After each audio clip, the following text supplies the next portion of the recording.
আজকে সেই নবী পাকের বিরুদ্ধে নানান ধরনের উল্টো পাল্টা চক্রান্ত হচ্ছে। কেউ বলছে কোরআনকে মিটিয়ে দাও, কেউ আমার নবী পাকের সম্পর্কে বাজে বাজে মন্তব্য করছে। আর এবারে সোশ্যাল মিডিয়ায় দেখলাম এক কুকুরের বাচ্চা, নাম তার অর্জুন সিং, সে বলেছে মুসলমানদের কোরআনে জেনা করলে তারা কোনো অপরাধ নয়। ও কুলাঙ্গার জানে না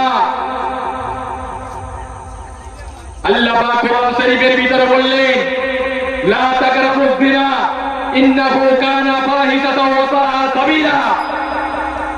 আল্লাহ পাক বললেন আয় আমার বান্দারা তোমরা জেনার ধারে যাও না। ও হারামখোর প্রকাশ্য জনসমক্ষে কি করে বলল মুসলমানদের কোরআনে কেউ যদি জেনা করে সে অপরাধ নয়। ও হারামির বাচ্চা প্রকাশ্য বলে যাচ্ছি, যার জন্মের দোষ থাকে সে আল্লাহ সম্পর্কে বাজে মন্তব্য করে, রসুলের সম্পর্কে বাজে মন্তব্য করে, ওর চেক করা দরকার আছে।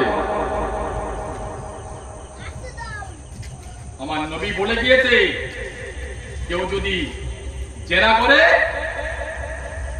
তাকে 100 বার পেট আঘাত করো, যদি বিবাহিত হয় তাকে কোমর পর্যন্ত মেরে ইট মেরে তাকে মেরে দাও।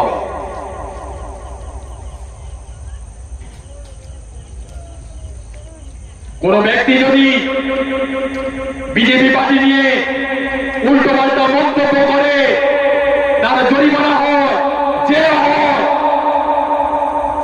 আর আমাদের নবী সম্পর্কে বাজে বাজে মন্তব্য করছে, আল্লাহ সম্পর্কে বাজে বাজে মন্তব্য করছে, কোথাও কোথাও দেখা যায় সোশ্যাল মিডিয়াতে কোরআন শরীফকে ছিঁড়ে দিচ্ছে। প্রতিবাদ করবে কি? তবে হারামির বাচ্চারা, কুলাঙ্গারের বাচ্চারা কান খুলে শুনে রেখে দাও, তোমরা যত আল্লাহ পাকের কোরআন শরীফকে নিয়ে ছিঁড়ে ফেলো না কেন, পুড়িয়ে ফেলো না কেন, আল্লাহ পাক কোরআন শরীফের ভিতরে বললেন ইন্না নাহনু নাযালনা যিকরা ওয়া ইন্না লাহু লাহাফিজুন। আল্লাহ তার লক্ষ কোটি বান্দার সিনাতে আল্লাহ পাকের কোরআন মওজুদ রেখেছেন। জোরে বলুন সুবহানাল্লাহ। তোরা সকালবেলা পুড়িয়ে ফেলে দিবি, সাগরে ফেলে দিবি, পরের দিন এইরকম ছোট ছোট মাসুম বাচ্চারা ভাইরা হাফেজ সাহেব হয়েছে, তারা সকালবেলা আল্লাহ পাকের কোরআন শরীফ একজন পড়বে আর একজন লিখবে। ঠিক কিনা বলছি? মাস্তানি, দাদাগিরি, তোমার যে কত বড় বড় মাস্টার এই পৃথিবীর জমিনে এসেছিল, ফেরাউন এসেছিল, ফেরাউন মুছে গিয়েছে, হাজ্জাজ এসেছিল, হাজ্জাজ চলে গিয়েছে, নমরুদ এসেছিল, নমরুদ চলে গিয়েছে। তোমার মতন টাগলা গরুর মুখা আমার, তোমরাও চলে যাবে। কার সম্পর্কে বাজে মন্তব্য করছো? আল্লাহ পাকের কোরআন সম্পর্কে, যে কোরআন শরীফের ভিতরে কোন ভুল নয়, ভুল তো দূরে কি বাত, কেউ যদি সন্দেহ করে যালিকাল কিতাবুল লা রাইবা ফীহি, তার ঈমান থাকবে।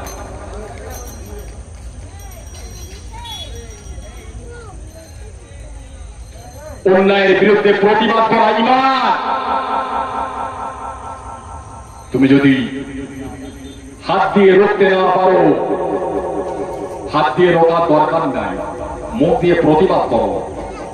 যদিও মুখ দিয়ে প্রতিবাদ করতে না পারো, অন্তত মন থেকে ঘৃণা করো। এটা হলো দুর্বলতম ঈমানের লক্ষণ। আজকে দেখেননি আমাদের পূর্বপুরুষের সম্পদ, মাদ্রাসা, মসজিদ, ঈদগাহ, কবরস্থান, অকাল সম্পত্তি কেড়ে নেওয়ার চেষ্টা চালাচ্ছে। এই অকাল সম্পত্তি কার? এই সম্পত্তি আমাদের বাপদাদা যে সমস্ত সম্পদগুলো আল্লাহর রাস্তায় দান করে দিয়েছে, সেই সম্পদটাকে বলা হয় অকাল। এই অকাল সম্পত্তি কেউ যদি ছিনিয়ে নিতে চায়, আমাদের গায়ে সামান্য পরিমাণ শক্তি থাকা সত্ত্বেও এই অগাধ সম্পত্তি আমরা কোনোদিন ছাড়ব না, মেনে নিতে পারবো না, ঠিক কিনা বলো? আমরা এর বিরুদ্ধে আন্দোলন করব। তারপরে যদি আমাদের মেরে দিতে চায়, আমাদের শহীদ করে দিতে চায়, ওই মৌতটা সাধারণ কোন মৌত নয়, ওই মৌতটা শাহাদাতের মর্যাদা আমরা পেয়ে যাবো। জোরে বলুন ইনশাআল্লাহ। পৃথিবীর জমিনে কেউ চিরজীবন থাকেনি, থাকবে না। ঈমান অত্যন্ত গুরুত্বপূর্ণ জিনিস। এই ঈমান সকলে নিয়ে কবরে যেতে পারবে না। আমাদের বাপদাদা মুসলমান, তাই আমরা মুসলমান হয়েছি, কিন্তু কজনে এই ঈমান নিয়ে কবরে যাবে? কেউ আমাদের মসজিদ কেড়ে নিতে চায়, কেউ আমাদের মাদ্রাসা কেড়ে নিতে চায়, কেউ আমাদের কবরস্থান কেড়ে নিতে চায়, তাকে সাপোর্ট করছে। ওর ঈমান আছে? পাক্কা বেঈমান হয়ে গিয়েছে। সকলে মুসলমান ঘরে জন্ম নিয়েছি, কিন্তু ঈমান নিয়ে কবরে যেতে পারবে না। ভাইটাল কথা বলছি, টাকা দিলে পাবে না। আমার নবী পাকের একটু ইতিহাস বলছি, ছোটবেলার ইতিহাস। আমার নবী পাকের জীবনে এতটা দুঃখ, কষ্ট, ব্যথা, বেদনা, আল্লাহর রাসূল বললেন আসাদুন নাস বালা আল আম্বিয়া, নবী আলাইহিস সালামদের অন্তরে যতটা দুঃখ কষ্ট এসেছিল, সাধারণ মানুষের প্রতি যদি সামান্য পরিমাণ দুঃখ কষ্ট আসতো, সাধারণ মানুষ পৃথিবীর জমিনে যারা পরিমাণ বেঁচে থাকতে পারত। কারণ আমার নবী যখন মায়ের গর্ভেতে ছিলেন, আব্বাজান দুনিয়ার জমিন থেকে চলে গেলেন। আল্লাহর রাসূলের যখন 6 বছর বয়স, আম্মাজান দুনিয়ার জমিন থেকে চলে গেলেন। আল্লাহর নবী যখন 8 বছর বয়স, দাদুজান দুনিয়ার জমিন থেকে চলে গেলেন। 8 বছর বয়সে আম্মাজান, আব্বাজান এবং দাদুজানকে হারিয়ে ফেললেন। কি গো, পৃথিবীর জমিনে যার 8 বছর বয়সে মা নেই, বাপ নেই, দাদু নেই, তার কি আর পৃথিবীর জমিনে আহা বলার কেউ আছে? একটু কথা বলে? তাম পৃথিবীর সমস্ত সম্পদ যদি একদিকে রাখা হয়, আর যার বাম্মা নেই, তার যদি মাটা থাকতো, তাম পৃথিবীর সমস্ত সম্পদ ফেলে রেখে ওই জনম দুঃখিনী মাকে সে মনে হচ্ছে কোলে টেনে নিত, ঠিক কিনা? আল্লাহ রাসূলকে লালন পালন করত দাদু আবু তালেব। আল্লাহ রাসূল কে ছোটবেলা থেকে অত্যন্ত ভালোবাসতেন, মহব্বত করতেন। আবু তালেবের অন্তিম সময় জাকানদারির কষ্ট হচ্ছে, আল্লাহ রাসূল মনে মনে করলেন, চাচা আমাকে বারে বারে ভালোবেসেছেন, মহব্বত করেছেন, ঠোঁটে মুখে চুমা খেয়েছে, আমাকে এতটা ভালোবেসেছেন, সেই চাচা বেঈমান হয়ে কবরে যাবে? আল্লাহ রাসূলের সত্য। তাই আল্লাহ রাসূল চাচা জানের কাছে গেলেন, গিয়ে দেখলেন চাচা জানের মাথার কাছে আবু জাহল বসা। আল্লাহ নবী বললেন, ও চাচা জান, ও চাচা জান, আপনি একটিবার কলেমা শরীফটা পড়ে নেন। আপনি যদি একটিবার কলেমা শরীফটা পড়ে কাল কিয়ামতের ময়দানে, মাহশারের ময়দানে, যেদিন কেউ কারণ হবে না, স্বামী তার বিবিকে চিনতে পারবে না, বিবি তার স্বামীকে চিনতে পারবে না, বাপ তার বেটাকে চিনতে পারবে না, বেটা তার বাপকে চিনতে পারবে না, ওই কঠিন দিনে, কঠিন সময়ে আমি রাসূলুল্লাহ আল্লাহ পাকের দরবারে সুপারিশ শাফাআত করে আল্লাহ পাকের রহমতের দয়া জান্নাতে নিয়ে যাব। আপনি একটিবার কলেমা শরীফটা পড়ে নেন। কিতাবের ভিতরে এসছে, তফসিরের ভিতরে এসছে, আবু তালেব কলেমা পড়তে যাবেন, কিন্তু পাশ থেকে চাচা বললেন, ভাই আবু তালেব, এতদিন বাপদাদা ধর্ম পালন করে এসছো, আজকে মরণের ভয়ে এতিম ভাতিজা মুহাম্মদ সাল্লাল্লাহু আলাইহি ওয়াসাল্লাম কলেমা পড়ে মুসলমান হয়ে যাবে। চাচা আবার মুখটা ফিরিয়ে নিলেন। আল্লাহ নবী অপর কানে গিয়ে বললেন,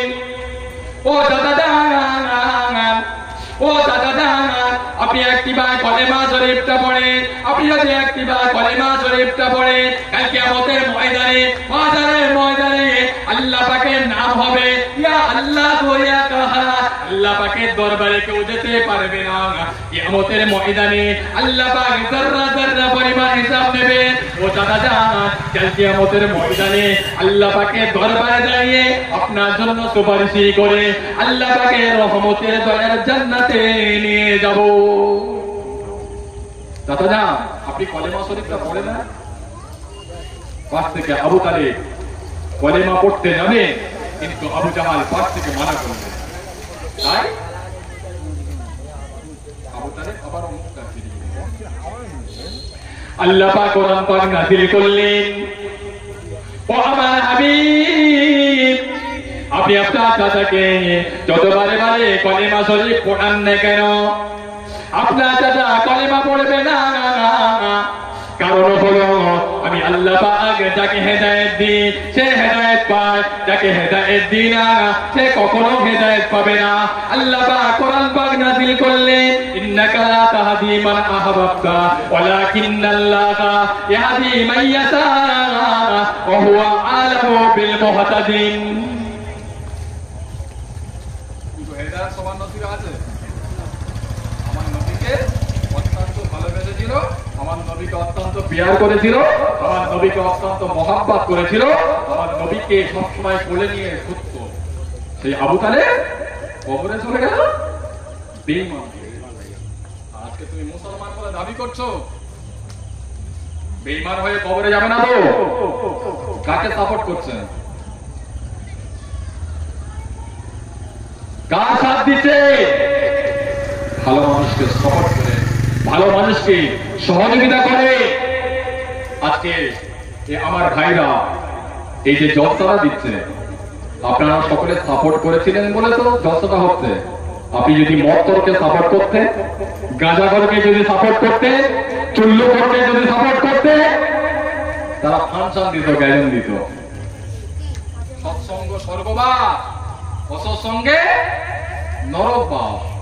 আপনি কাকে সাপোর্ট করবেন, কাকে সহযোগিতা করবেন, আপনি আপনার বিবেককে প্রশ্ন করুন, অ্যান্সারটা অটোমেটিক পেয়ে যাবেন।